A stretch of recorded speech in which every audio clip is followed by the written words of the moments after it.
जकर छाले सबके इंतजार आबू गेलै शुभ दिन। गाबू गाबू सखी मंगल गीत गिन गिन दुल्हन बनल छै सीता बहिन। गाबू गाबू सखी मंगल गीत गिन गिन दुल्हन बनल छै सीता बहिन। जकर छाले सबके इंतजार आबू गेलै शुभ दिन।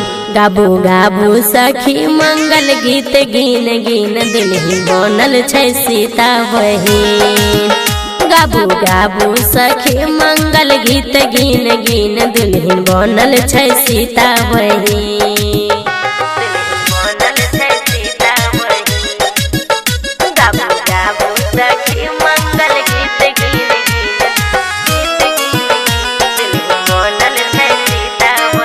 सज धज कए तई बराती नचते झुमते आ गए सराती। जनक जी के आंगन सजते हुनकर दुआरा पर बंड बाजा बजते। जय धरती पर सबके पसीन आबू गेलै शुभ दिन। गाबू गाबू सखी मंगल गीत गिन गिन दुल्हन बनल छै सीता बहिन। गाबू गाबू सखी मंगल गीत गिन गिन दुल्हन बनल छै सीता बहिन।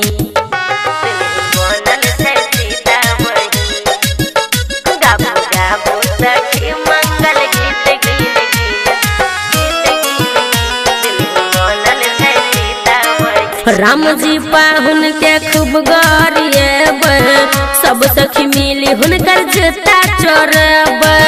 दशरथ समधी के खूब गरिएब सुमन सोना संग जूता चोरब। ओकरा बहिन के ओकरा से छीन कृष्ण प्यार के बर छै पसीन। गाबू गाबू सखी मंगल गीत गिन गिन दुल्हन बनल छै सीता बहिन। गाबू गाबू सखी मंगल गीत गिन गिन दुल्हन बनल छै सीता बहिन।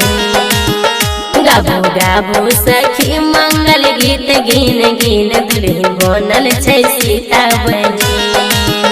गाबू गाबू सखी मंगल गीत गिन गिन दुल्हन बनल छै सीता।